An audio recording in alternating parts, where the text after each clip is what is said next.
Hello, everybody watching. Sophia Parola here with Garden State Film Festival, and I have the pleasure of interviewing two very special people behind the making of a TV pilot called Half Life that was, for obvious reasons, accepted into Garden State Film Festival this year. Congratulations, guys.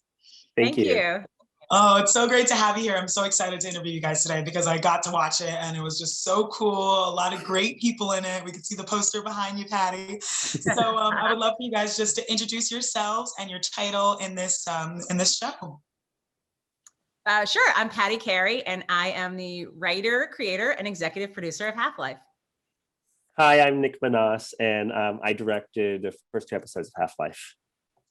Very cool. And for everyone watching, can you give us a little synopsis? What is this show about? Oh, absolutely. So Half-Life is about a working mom who works in the film business, but really dreams of being a screenwriter and the struggle of balancing the worlds of her dreams and her reality. You know, I think it's a very much an every woman story. Oh, I love that. I love that. And I see that the main character, who was played by no one else but Larissa Oleynik. I mean, that's so awesome. She was phenomenal. And I definitely will ask you guys about the process of casting and making and all that. But I would love to know first, Patty, I noticed her name is Patty in the show, right? It is. I mean, I like to say it's not autobiographical. I guess you could say it's semi-autobiographical because I am a writer, and I have been a location manager like the character Patty in the show. I just, I guess I write what you know a little too far sometimes and like to name the characters after myself. But yeah, it really helps me get in the spirit of who she is. And, obviously it's only loosely based on me. I sort of a hypersensitive world of, what I've experienced and a lot from my imagination too. Absolutely. So can you guys both just tell me about your perspectives of the process of not only, Patty writing this and creating it, but just, the casting and filming and when it all began? Just tell me a little bit about that. I'll start, and then Nick, you jump in whenever you want. But Half-Life actually has a really interesting backstory, which is that the city of New York actually, even before Me Too, decided that it was very clear that there was an underrepresentation of women in the film and television industry. And they launched a competition called #GreenlightHer, where they searched for pilots by, for, and about women. And we were the winner. And we got to make 4 and actually 5 episodes of the show originally. And what was great, and the way I met Nick, was that the city financed the show, but we also partnered with Brooklyn College's Fierstein Graduate School of Cinema to find exciting, young, and diverse filmmakers like Nick. And Nick, maybe you could jump in and tell us a little more about how we, worked together with you guys.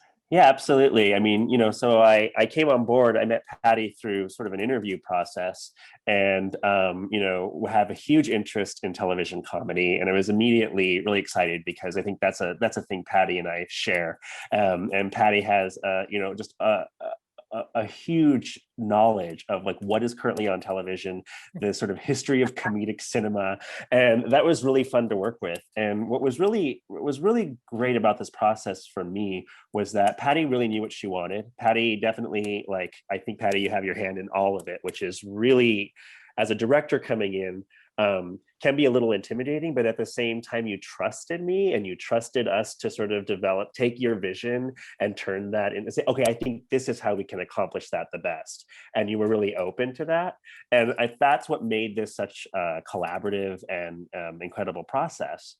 I mean, what I would say is, I've been in the film business in New York for 25 years. I've worked on a lot of major motion pictures and big television pilots as a location manager, and I got to be involved obviously in every aspect of the show. It felt like from casting, as you're saying, to post-production. But what I needed in a director, and what we found with Nick, obviously, was somebody who could really enhance, the story.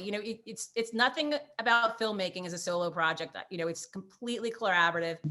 And Nick was really just there to elevate my story and to find, again, like you say, it's very personal and semi-autobiography, but then you need somebody who could step outside of, your individual tight-knit version of yourself and the story. And Nick was really there to help elevate our story and our show. And it was amazing. Yeah, and I think there were some questions about like, what is it that I know about a mom trying to make it in these two different worlds and what that is. But I mean, I I grew up with a really matriarchal family. I come from like an immigrant Mexican family. It's very matriarchal, and my mom and my both of my parents were artists who sort of gave up on what they were doing in order to have a family. And that was a thing that for me really resonated with the story is, and also just as artists, I think we question often like what it is that we're doing and are we able to sustain it. And maybe we take jobs that are sort of satellite jobs that are close to what we want to do and not necessarily the thing we want to do. And at what point in your life do you turn and do you say, no, I'm going to do this and I'm going to pursue this as hard as I possibly can. And I think that was what was so resonant in the script and what was so exciting to work on. But it was done in this really funny way with all of these incredible locations all over New York City. I mean, we were everywhere. For the 9 days that we were shooting these 2 episodes, we were all over every single part of New York. And that comes from Patty's history in locations, really, and understanding sort of the depth and history of these neighborhoods in New York. So and yeah. And even though we were small, like any, sort of homegrown project, we were able to cast amazing actors. Like you said, Larissa Olenek, amazing. Nancy Giles, who I literally wrote the part for and thought, fingers crossed, maybe she'll say yes, who knows? And she did. So, and Finnerty Steves, who's, from Orange is the New Black, and also who's a writer and producer in her own right. So all these great people were willing to jump on board our small project and really make something small feel very big. And these incredible day players. We were so lucky to have, I felt every single day I was walking on set, there was some fabulous New York actor that I was getting to work with who came to just do a small part for us in one day. Fantastic day players. That sounds so amazing. I mean, I love just hearing about that. I can't imagine being in that room surrounded by all of that creativity and talent. Like, that's just so phenomenal, and especially in New York. And Nick, you were touching on that specific part resonated with you, and I love that too. You don't just have to be, a mom struggling with her passion with kids to relate to this. I really related to the, frustration artist aspect of it, where like you feel like what you do isn't good enough, or you know what I mean? Like, there's just so much in the show that was relatable. And I would love to. I mean, you mentioned that 9 days of filming. And you went all around New York. I mean, what was it like? When did you guys film this? What was the process of, putting this on its feet and the filming process? What was that like? And you mentioned you're very, you do a lot of films and this is a TV show. What's the difference between, doing something in a film and then, directing and producing for a TV show? Like, what is that process? Well, obviously for me, the biggest difference was that this was my project. So I've been so lucky to work on amazing projects. I mean, I've worked on A Beautiful Mind and Doctor Strange and The Greatest Showman, and they were amazing projects to work on. And, as you would say, my films, unlike Nick, who was at the Brooklyn College, Fierstein Graduate School of Cinema, my film school really was the streets of New York and working with these amazing directors, writers, producers, actors. The singular difference, of course, was that this was my project, right? And so, you spend all this time, and I love working on those jobs, and it's amazing. But to suddenly be on a project that is my project and to take it from every step, from living the life, writing it down, and then, finding a director, casting, filming, producing it, at being in the editing room with the team, and, right up to choosing the songs and the music, and then, right up to finding ourselves here at, Garden State Film Festival. That obviously was amazing. And for all the history and knowledge I have working on these big sets, there was so much more to learn because my job was so encapsulated in the world of locations when I was doing it that I didn't even know what I was missing sometimes. And this was such a great experience for me to really see and appreciate more so every other department in a project and really feel their support and know that they were there to support me on a project, that I've been working on for a lifetime in a way, right? Yeah. Wow, congratulations on that. And Nick, I mean, just you were mentioning that she found you through this process. How is it starting to direct for something like this and working with Patty? I mean, what was that like that for you? It was fantastic. I mean, I come from a theater background originally, so I've had the opportunity. So maybe similar to how Patty has been with film, I've been with theater. So I've had the opportunity to, assist on Broadway and to work at Lincoln Center and to do these larger projects. But I've wanted to move into film and television, and I was, of course, studying film at the time, but meeting Patty and being a part of something this scale was really great. I want to work at a big scale, and this was fantastic to have such a, we had a big crew, but it was also small enough to be flexible because we were moving constantly. We were block shooting, so we were doing 2 episodes at once, which was for me totally different than shooting a film. It's absolutely very different. Shooting a film, you hunker down in a little area for a while, and then you move to the next thing. Where this was like we were here, and then we had company moves once or twice a day. We were we were keeping track of which episode we were shooting at which time. So that was a really great experience. Also, it was a multi-camera setup at times. So there was just a lot in terms of there was a lot to learn doing it.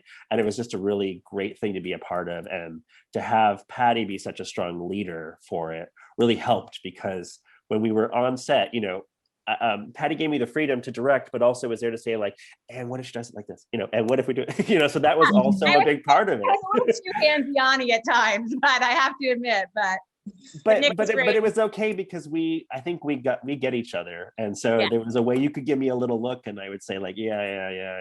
Sounds like a collaborative effort. Everyone's staying open to everyone else's opinions. That sounds amazing. Yeah, it was fantastic, and to have the backing, like I said, of the city of New York and Fierstein, which has amazing facilities and not just amazing people, but amazing facilities and amazing equipment to really, again, make something that was a modest project feel, all out. And it was fantastic. Yeah, absolutely. And you were mentioning that you guys did 4 to 5 episodes already. Was the TV pilot the first episode that you guys did, or this? Yeah, how was that? Just like a network show, we did an original pilot. And then when we got permission to make 4 more episodes, we restructured and came back. And, the show that we hope everybody will see at the Garden State Film Festival is what we now consider our first episode, which that was, of course, another, like anything, there's a lot of little bridges we had to cross to make things work, thinking, okay, but we already shot a pilot, but is this episode 2? Is this the pilot? But really making it work. And of course, like I said, as you said too, bringing on Larissa. I mean, talk about a consummate professional. She walked in the room and she did the audition, and we were like, oh my gosh, it's you, Nick, you were there. I mean, we couldn't imagine anybody else doing it. It was so good that you almost thought, this is too good to be true. This is too good to be true. She's not going to do it. It's not going to work. How can this be? When I say she nailed it in the audition, Nick, you have to agree, right? We were giddy. We didn't know what to say or do. I remember I was actually thinking about her audition today, because she and I have talked about this too. But there was a moment when the scene that's in the episode where the two of them are sitting on top of the hood of the car drinking a bottle of champagne out of Solo cups, which I love that scene. And this is kind of like this. It has this I don't know, John Hughes movie kind of thing to it. And it's incredible. She's talking about her love of movies, and this was the scene she was doing for the audition. And I said something to her, in this about like, oh, you're finding yourself in this situation and maybe it's not so great. And she said, I don't know, Nick, if I'm sitting on the hood of a car drinking a bottle of champagne in a movie, it's pretty cool. And I thought, we're going to work together. Oh my gosh, that's so great. And I would love to ask you guys, I mean, why did you want to submit to Garden State Film Festival specifically? What does it mean having this TV pilot premiere and seeing all the people who come to this? What does that mean to you? What does Garden State, mean to you guys? Well, I am coming to you live from Manasquan, New Jersey, at the Jersey Shore where I grew up. Oh. I have Leggett's view from where I'm sitting. Oh, nice. Yes. Yeah, so I love Manasquan. I grew up here. I have to admit, before I did Half-Life, I wasn't really aware of all the festivals out there. And I didn't know the process, and I didn't know what it was. Again, not having made my own projects and really coming into this full force, I didn't know the whole festival thing. Now, Nick and and some of my other colleagues on Half-Life did, because they make a whole lot of shorts and features, you know, in their own rights, but I wasn't familiar with it. And so when last year, actually, our producer, Jamie Zellemeyer, had a movie in the Garden State Film Festival with a friend of mine who's also a location manager, who he wrote and directed it. And I thought, oh my gosh, like, so we, you know, I had my tickets for that last year. I thought my friend who I went to high school with in Belmar was like, you have to get Half-Life in the Garden State Film Festival. I was like, I know. And so, you know, I did. You know, I grew up going to Asbury Park when I was little. We go there now all the time. And so this is really a dream come true. You know, and it's really bringing, you know, it's, you know, coming full circle, right? This is where I started. And now I've sort of achieved something that I've really wanted to achieve. And here I am right back home on the Jersey Shore. What could be better? Oh my gosh, that's so amazing. And that means so much too. Just like gives us hope for all us, you know, little filmmakers, just aspiring to be at the level that you're in and the production that you guys are producing. And it all started, you know, in Manasquan, and now it gets to premiere in Asbury Park right around the corner. Like, that's amazing. And Nick, have you heard about Garden State before? Like, or is this new for you? How do you feel about Garden State? I haven't had a film in Garden State, and you know, I actually sort of started learning about the film festival circuit just about a year and a half ago. Like I said, I came from a theater background, but I've had a couple of films that I'm now trying to put out there, and there's a sort of like learning curve about learning about all of this. So I was really excited when Patty called and said, "Hey, we got into the Garden State Film Festival." I was like, "Fantastic! This is a great place for us to premiere." So it just seems to me, it feels like it's just a great community of filmmakers, and it's a privilege to be a part of it. Oh my gosh, that's so amazing. I mean, I am so happy that I have the opportunity to interview you guys, and I had the opportunity to see this TV pilot, and I'm so excited to see where this goes. I mean, last question that I would love to ask you is, where do you see this going, and what do you hope to get from it premiering at the festival? Where do you hope, what's next for Half-Life? Well, yeah, fingers crossed. You know, we're talking to somebody right now about getting it up on a digital platform. Again, what started out as a very modest show has a very big contract negotiation to deal with, and we're hoping to get that going. So hopefully, you know, we'll be at the Garden State Film Festival next month, and then after that, it'll be available for everybody to watch online. Fingers crossed. We'll keep you posted. I don't doubt that it will. I mean, just congratulations. I think you know, like, how amazing it turned out, and how proud you must be of yourselves, how fulfilled that must be. I'm so happy that I had this opportunity to talk to you guys today. Congratulations again. And I definitely want to tell everyone who's watching how they can see this. It will be premiering Saturday, March 27th at the Berkeley Hotel in the Johnny and June room in the block of one. There. I had my you had your prom there? Prom there. This is super full circle. There's like a circle with little circles in it. This is meant to be. Now it's your TV prom. Wow. Seriously, I hope you wear your prom dress. I hope you just. I want to see you there in the prom dress with corsage. That's so lovely. Oh my God, that couldn't be better. That's so amazing. All right, then everyone has to come. All right, Johnny and June room in the Berkeley Hotel, 1:45 to 3:30 p.m. Saturday, March 27th. Wear your prom formal wear. We're gonna see the TV pilot Half-Life. I mean, I think everyone should take the opportunity to see this because it's amazing, and obviously it's gonna go somewhere amazing. You could say, I saw the TV pilot first at Garden State Film Festival, because that's what I'm going to be saying. Oh, it was so nice meeting you, Patty and Nick. I mean, congratulations. I'm so excited for people to see this. And I can't wait to see the success of the show and all of your careers. It's just so amazing. Congratulations. Thank you so much for taking the time to talk to us today. Thanks for having us. Thank you. Thank you, guys. I thought that location scouting had become your true passion. I'm a screenwriter. I gotta get that feeling back, man. I gotta drive my car off that cliff. Don't worry about the laundry. I'm super dad. Super mom is my thing. Yeah, well, super moms are overrated. Me and the kids, we're not important to you? Moms can have midlife crises too. Just go, Mommy. Haven't you ever wanted anything so bad? I've been thinking maybe this break will be good for both of us. No, I don't want a break. I want things to be normal. The Arts in Action, Brandon Screenwriting goes to